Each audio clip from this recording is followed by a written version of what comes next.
Hello, friends. I hope you're doing well, and I hope that you are in a season of receiving rich love from God and moving into all that you're called to. But if you're not, I want to let you know that it's okay. And if you're experiencing feeling distant from Him, it's okay. He is so in love with you that He is with you in every part of your season. And today I want to do a part two of what we talked about in the last episode.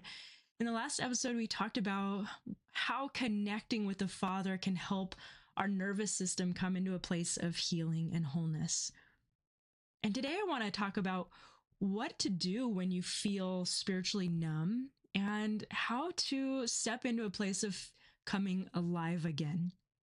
We're just bridging that gap with our nervous system, connecting with God through your body and your heart, and understanding that numbness or even feeling distant is often brought on by difficult things happening. Trauma, stress, freeze response can impact our ability to connect with God. And we're going to just talk about how to gently come into that space of feeling alive again, not through striving, but even through body-based, spirit-based, heart-centered practices that allow us to lean in to the safety of God's presence. So, there was a time for me how this kind of journey began where when I got saved, was a young teenager and was passionate about God, I would fast and pray, and I read my Bible as though I was a starving child, just eating it up every day and for many years, and led several groups and ministries and different things. And I just was passionate about God. And over time, there were different things that happened in life that would kind of take the rug out from underneath me or knock the wind out of me, and had to kind of re-envision that love again with God, or reconnect with Him in different places. And maybe you've gone through that as well. But I will never forget that beginning time where the love was so sweet. My heart was awakened. Colors outside seemed brighter. And then kind of coming to the end of that space and feeling dry and weary and going, what do I do to rekindle that space of connection? And it kind of stepped into, doing the spiritual disciplines that we do, fasting and praying and, looking for inner healing and counseling and deliverance and what have you, all the different things that we might do to try to rekindle that space. And, it was re-envisioned again, reconnected again. And it wasn't until there was a time where just everything was knocked out from me that I felt so disconnected from God. I felt disconnected in my body. I felt dry, and I couldn't feel or sense Him near me. And even the word just felt dry, and it was hard to connect. And I really, at the end of the day, I felt like something was wrong with me. And maybe you can relate. I know that I've heard that from many, many people. Just that place is such a hard place to be. And if you're in that space, I just want to encourage you that God is with you, and He is the river that wants to fill you back up again. There was something really beautiful that I learned in probably the longest dry season that I had, if you will, about the nature of God always being there. He wasn't mad, and there wasn't something wrong with me. He was actually in it to meet me in it, to not just pull me out of it, but to meet me in the middle, to meet me where I was. And it was a safe, healing place of this connection, of learning to heal my nervous system response, learning to heal those spaces of trauma, come out of the freeze response and emotional shutdown, and recognizing the components inside of me, inside of us as created beings, that there's a neurobiological component, and neuro is the brain, and biology are our whole biology, and the brain body connection of feeling safe and grounded. just talked about that in the last episode, but I want to bring that to this other space of when we feel shut down. And that's that kind of deep, low nervous system, dorsal vagal state where we're no longer kind of feeling connected even within ourselves. And this can be brought on by traumas, by too much stress, by burnout, by grief, by betrayal, a chronic running of systems just happening. And at a certain point, our biology shuts down. Our brain shuts down, our heart shuts down, our nervous system shuts down to say, I can't do it anymore. I need to pause. I need to rest. And numbness is actually often a way of the body beginning to say, this is too much. I need to rest. If you won't rest and you won't come into a cycle of healing those things, I need to do that first. And I want to propose that when you can't feel God, there might be a place in your nervous system that's in a state of disconnection. Remember, if you remember the last episode, if you haven't seen that, we talk a little bit about how polyvagal theory redefines the state of healing in our nervous system, that the primary way our nervous system needs to heal is through connection with people, connection with God. And when we have a broken sense of connection, our nervous system shifts into disconnection. But I want to say also that just because you're feeling disconnected doesn't mean that God is disconnected from you. It doesn't mean that you're far from him or that he's far from you. It means that that place of safety and reconnection and restoration needs to be restored. And there needs to be a place of letting him come into that place where you are. Can you allow Jesus to step in? He stepped into our world, out of heaven, into humanity, to step into our world and say, I'm in it with you. He became a man forever and is still a man wanting to connect with you, saying to you, I'm going to step into your world. Would you let me? Here is the other thing, is that he does not force himself to come into your world. He knocks, he releases different signs, or he breathes upon you, but he is not going to force himself. And there's a place where our heart protects us. Our mind, our limbic system is designed to protect us. Our nervous system is designed to protect us. And sometimes we're in ultra shutdown and numbness because we've shut down so much, unintentionally most of the time, in order to protect ourselves. And if all those walls are up, trying to protect us, how do we let him in? I love the beginning of Song of Songs 1, where it just says, let him. Some translations, it just says, let him. I believe it's verse 2, actually, but it's just this simple phrase of let him. And I remember in that journey that I was in, where I just felt so connected. One of the things that I did was I decided to rest, to heal, to accept that process and that part of the journey, and not get wrapped up in the angst of, God, where are you? I decided to start believing, God, you are with me. I choose to believe that you're with me, whether I can feel you or not, because it's part of your promises. And I want to just call this out, and we're calling it the Christian hustle. As many times we as Christians have a great perspective that can lead us into greater levels of burnout. We say, oh, just, if you're not feeling it, just start praying harder. Start praying harder, declaring, just read more scripture, just get into the word even more. Fast until the breakthrough comes.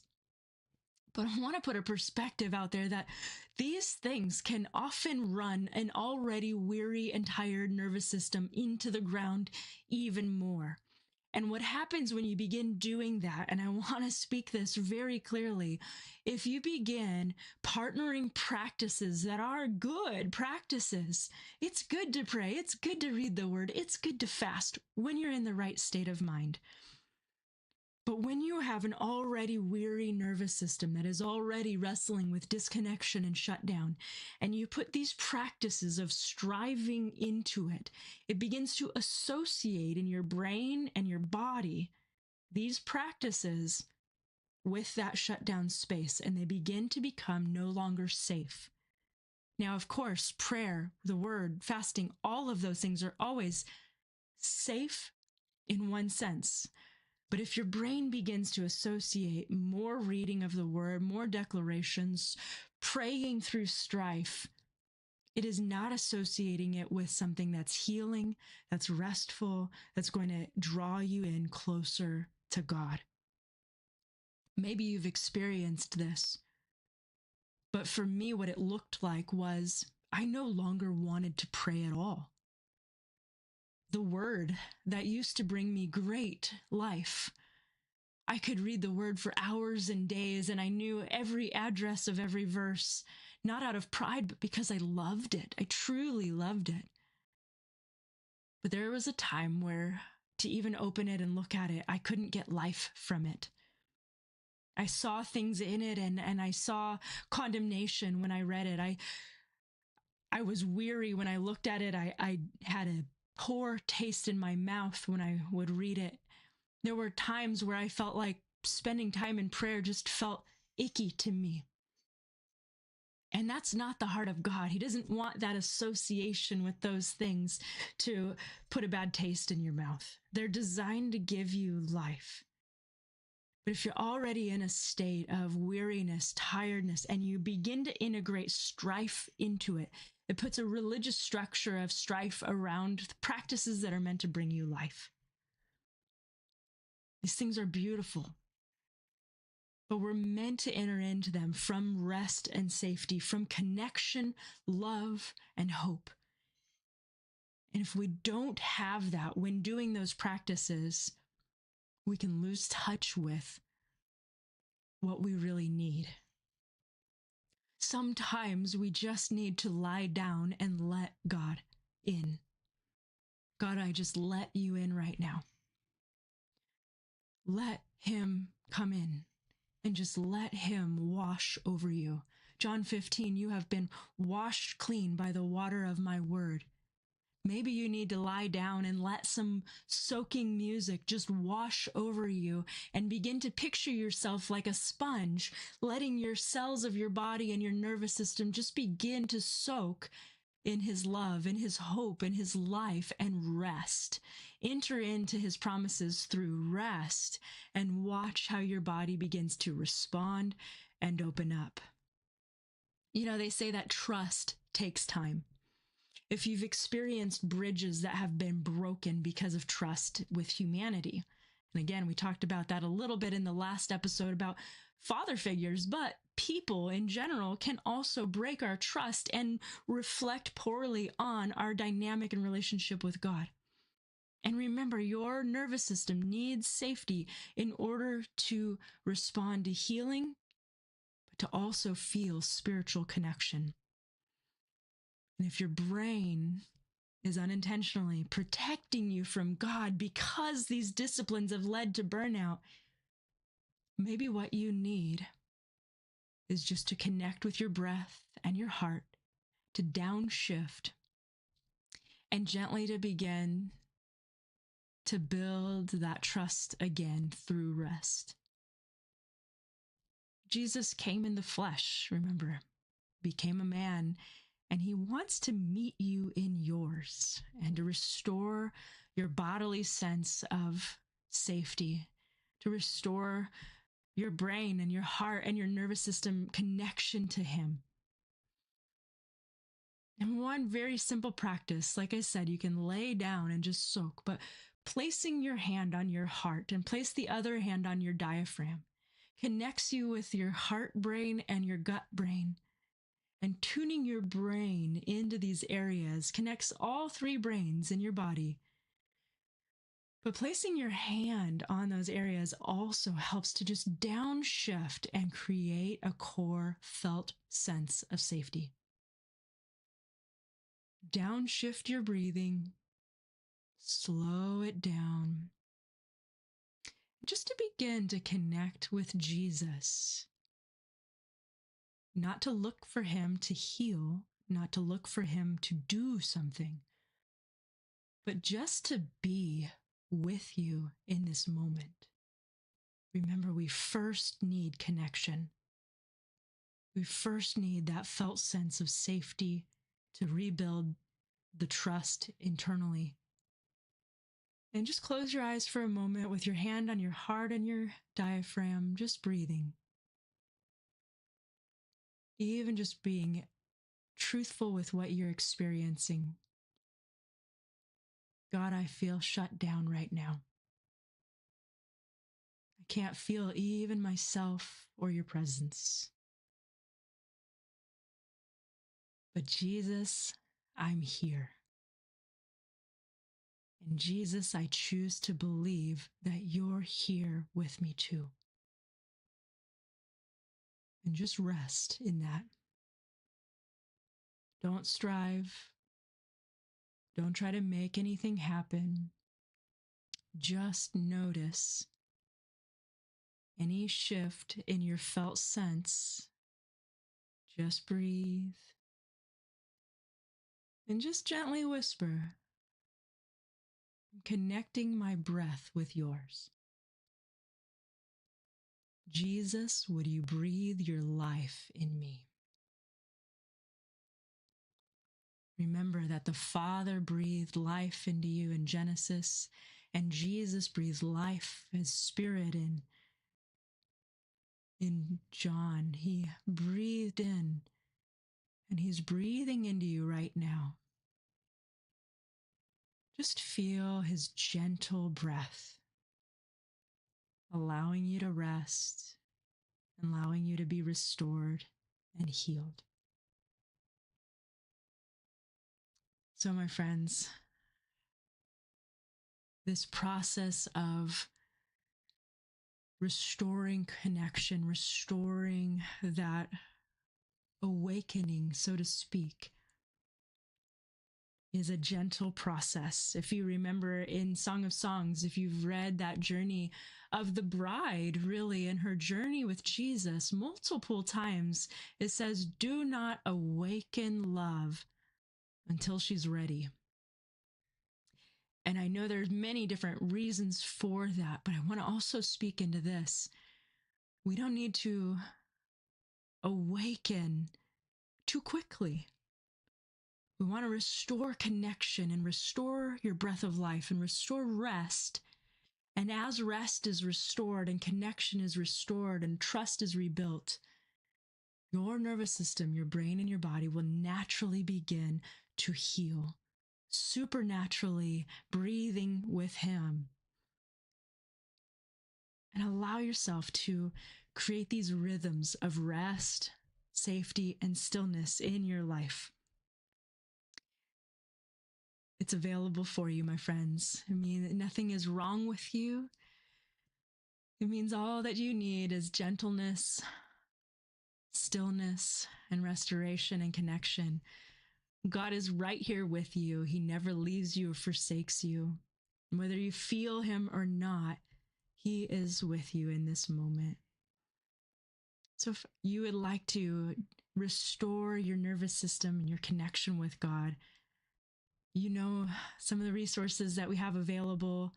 You can jump in on the self-practice of the wholeness meditation experience and dive into some of those practices and connection. You can check those out using the links below.